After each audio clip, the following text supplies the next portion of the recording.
Been traveling about 17 hours to Guam. I have a concert tonight, and I got off the plane to some of the most heinous craziness I've ever seen in my life. That my oldest son, Brian, would post that I'm abandoning my children. And the reason why, I suppose, is because I have a new family. And I guess this stems from a post that I made the other day about my son, Jack, who I'm very proud of. Which isn't to say I'm not and haven't been proud of my other children, but I was proud of this one for the things that he did that day. But we'll get back to that in a second.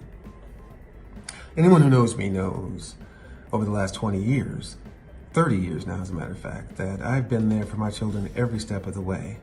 Until recently, and let's be clear, my two sons are 30 and 27. Not 12, not 13, but 30 and 27. And my daughter's about to turn 18. That's another story I'll get to in a second. I've never missed a day of child support. I've never done anything adverse to my children whatsoever. I've always been there. I've always been there with advice, whether they took it or not. I've always been the sounding board, and I've always been the one that tried to help them achieve whatever dreams they were wanting to reach out for. I guess one of my only faults is that I gave my children everything that I didn't have in the hopes that they would appreciate it, because I know how much I would have appreciated it when I was their age. I would tell you as parents out there, entitling your children is probably one of the worst things you can do, and I know I am guilty of that. For whatever reasons, I'm guilty of that.